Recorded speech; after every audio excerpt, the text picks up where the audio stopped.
السلام علیکم دوستو، آج کا سیکنڈ پارٹ ہے اردو قواعد پر۔ اردو قواعد دراصل میں ہماری آپس کی بات چیت ہی ہماری زبان ہے۔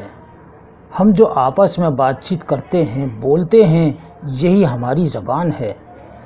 جب ہم اسی چیز کو تحریر میں لاتے ہیں، پڑھتے ہیں، تو ہمیں قواعد کی پابندی کرنی پڑتی ہے۔ اردو ہماری مادری زبان ہے، اس کو ہم روزمرہ زندگی میں بولتے ہیں، لکھتے ہیں، سمجھتے بھی ہیں۔ کچھ الفاظ ہم معنی دار بولتے ہیں اور کچھ بے معنی دار۔ اسی لیے معنی دار الفاظ کو ہم کلمہ کہتے ہیں۔ قواعد اردو میں ہم اس کو کلمہ کہتے ہیں، اور جس کے کوئی معنی نہیں ہوتے اس کو مہمل کہتے ہیں، جیسے کتاب وتاب۔ اب کتاب جو ہے یہ معنی دار لفظ ہے، ٹھیک ہے، معنی دار لفظ ہے، اس کو ہم کلمہ کہیں گے۔ اور وتاب جو ہے، جو ہمارے محاورے میں آتا ہے تو اس کے کوئی معنی نہیں ہے، اس کو ہم مہمل کہیں گے۔ اسی طرح قلم ولم، آدمی وادمی، اس میں کتاب، قلم اور آدمی کلمہ ہیں، اور وتاب، ولم اور وادمی مہمل ہے، یعنی اس کے کوئی معنی نہیں ہے، اس لیے ان کو ہم مہمل کہیں گے۔ تو یہ بات سمجھ میں آ گئی کہ اردو قواعد کی روشنی میں ہمیں مہمل الفاظ کا استعمال نہیں کرنا ہے، صرف وہی الفاظ استعمال کرنے ہیں جس کے کوئی معنی ہو، جس کو ہم کلمہ کہتے ہیں۔ تو آئیے، پہلا ہے کہ حروف نفرین کس کو کہا جاتا ہے؟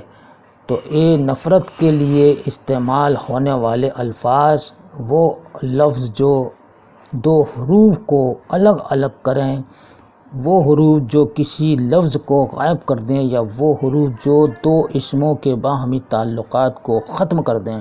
تو جواب ہے آپ کا نفرت کے لیے استعمال ہوتا ہے والا۔ وہ حروف جو مسرت یا خوشی کے موقع پر بولے جاتے ہیں کیا کہا جاتا ہے؟ حروف عطف کہا جاتا ہے، حروف ندا، حروف خو اور حروف انبساط۔ یعنی کہ دوسرے کا آپ کو جواب بتانا ہے تو اس کا جواب ہے دوستو ڈی والا۔ یہ بالکل صحیح ہے، یاد رکھتے جائیے گا، یہ سوالات بڑے اہم ہیں اردو قواعد کے۔ کسی غم یا افسوس کے موقع پر بولے جانے والے حروف کو کیا کہتے ہیں؟ بی سی ڈی، یہ چاروں آپ کے سامنے ہیں دوستو۔ تو اس کا ہے حروف تعسف، یہ اس کا جواب ہے۔ ایک چیز کے دوسری چیز سے الگ کرنے والے حروف کو کیا کہا جاتا ہے؟ حروف عطف کہا جاتا ہے، حروف استثناء کہا جاتا ہے، حروف خو، حروف انبساط کہا جاتا ہے۔ تو چوتھے کا ہے دوستو یہ بی والا، حروف استثناء، اس کو کہا جاتا ہے۔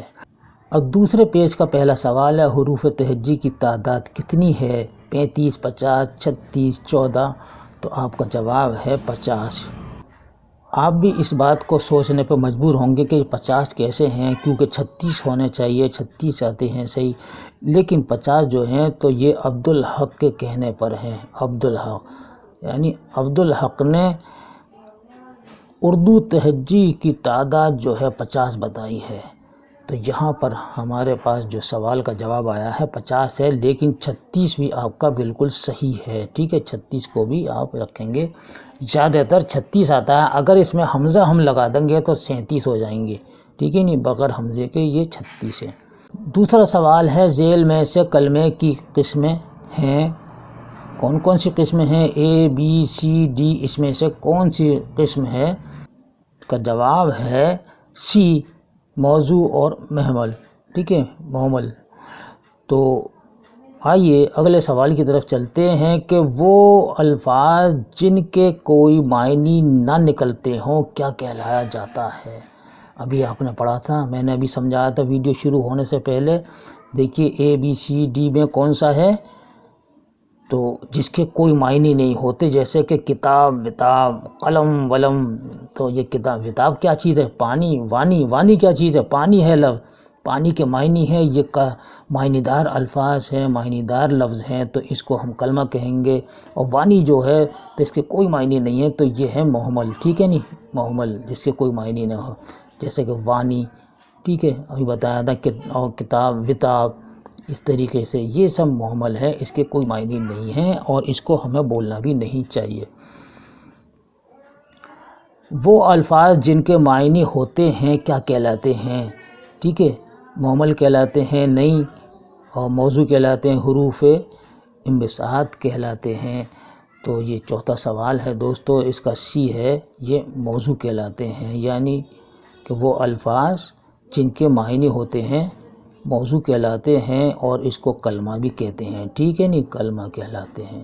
وہ الفاظ جو کسی جگہ، چیز، کسی نام کو ظاہر کرتے ہیں کیا کہلاتے ہیں؟ اسم، ضمیر، فعل، حرف، ٹھیک ہے۔ تو ہم سب کو معلوم ہے، آپ کو بھی معلوم ہے، اگر آپ بھول گئے ہوں تو پھر یاد کر لیے گا، اسم کہتے ہیں، ٹھیک ہے نہیں، اسم، چیز، کسی جگہ، کسی کے نام کو اسم کہتے ہیں، ٹھیک ہے۔ لیکن یہاں سوال پوچھ لیا ہے کہ وہ الفاظ جو کسی جگہ یا چیز، کسی نام کو ظاہر کرتے ہیں کیا کہلاتے ہیں؟ اسم کہلاتے ہیں، ٹھیک ہے۔ اب آتے ہیں، دوسرا سوال ہے، وہ اسم جو کسی عام چیز یا عام شخص یا کسی عام جگہ کے لیے بولے جاتے ہیں انہیں ہم کیا کہتے ہیں؟ تو اس کو ہم کیا کہتے ہیں دوستو، یاد رکھیے گا، اس کو اسم نکرہ کہتے ہیں، ٹھیک ہے، یاد رکھیں۔ تیسرا سوال ہے، وہ اسم جو کسی خاص چیز، شخص یا جگہ کے لیے بولے جاتے ہیں اسے کیا کہتے ہیں؟ ٹھیک ہے، معرفہ کہتے ہیں، اسم نکرہ کہتے ہیں، متحرک کہتے ہیں۔ تو یہ تیسرے سوال کا ہے جواب، اسم معرفہ کہا جاتا ہے۔ بناوٹ کے اعتبار سے اسم کی کتنی قسمیں ہیں؟ یعنی کہ بناوٹ کے لحاظ سے اسم کی کتنی قسمیں ہیں؟ 7، 5، 8، 3، کتنی قسمیں ہیں؟ تو 3 قسمیں ہیں دوستو، 3 پہ آپ ٹک کیجئے گا، ٹھیک ہے۔ پہلا سوال ہے اس پیج کا کہ وہ اسم جو خود تو کسی اسم سے نہ بنا ہو لیکن قاعدوں کے مطابق اس سے دیگر الفاظ بنائے جا سکتے ہوں، ایسے اسم کو ہم کیا کہتے ہیں؟ ٹھیک ہے، ایسے اسم کو ہم کیا کہتے ہیں؟ تو اسم مصدر کہتے ہیں، ٹھیک ہے، اسم مصدر کہتے ہیں۔ دوسرا سوال ہے کہ وہ اسم جو کسی مصدر سے بنا ہو کیا کہلاتا ہے؟ تو آپ کا ڈی جواب ہے، اسم مشتق کہلاتا ہے۔ تیسرا سوال اس پیج کا ہے، وہ اسم جو خود نہ کسی لفظ سے بنا ہو اور نہ ہی کوئی دوسرا لفظ اس سے بنا ہو کیا کہلاتا ہے؟ یہ تیسرا سوال ہے، اس میں مصدر کہلاتا ہے، اس میں ضمیر، اس میں جامد، تو صحیح جواب ہے اس میں جامد کہلاتا ہے۔ چوتھا سوال ہے، اس میں معرفہ کی کتنی قسمیں ہیں؟ 7 ہیں، 4 ہیں، 8 ہیں، تو اس کا جواب ہے بی، اس کی 4 قسمیں ہیں۔ مخصوص اسم جو مختلف اشخاص کی پہچان کے لیے بولے جاتے ہیں کیا کہا جاتا ہے؟ اس میں مصدر کہا جاتا ہے، اس میں علم کہا جاتا ہے، اس میں جامد یا اس میں ضمیر، تو جواب آپ کا ہے دوستو اس میں علم کہا جاتا ہے۔ اور دوسرا سوال ہے، ادیب و شاعر اپنے اصل نام کی جگہ قلمی نام رکھ لیتے ہیں، اسے کیا کہتے ہیں؟ اس میں قلم، تحیر، لقب یا تخلص، تو جواب دیجیے گا تخلص کہتے ہیں۔ کسی کو اس کی بہادری اور قابلیت کے لیے حکومت کی طرف سے دیا جانے والا نام کیا کہلاتا ہے؟ کنیت، خطاب، لقب، تخلص، کیا کہلایا جاتا ہے دوستو؟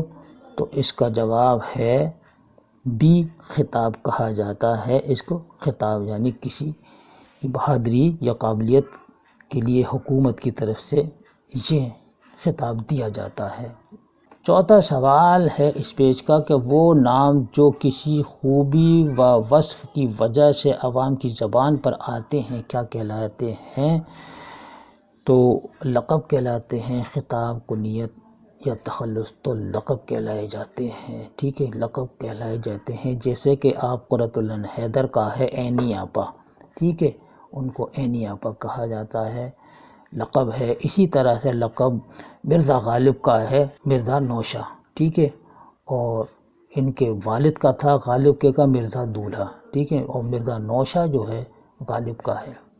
تو دوستو یہ ویڈیو آپ کو کیسی لگی اپنی قیمتی رائے سے ہمیں ضرور لکھ بھیجیے گا۔ آپ کی رائے ہمارے لیے بہت ہی مفید ہوتی ہے۔ اس کے ساتھ ہی اگلے ویڈیو تک کے لیے اپنے بھائی کو اجازت دیجیے۔ انشاءاللہ ایک نئے ٹاپک کے ساتھ آپ سے ملاقات ہوگی۔ اللہ حافظ۔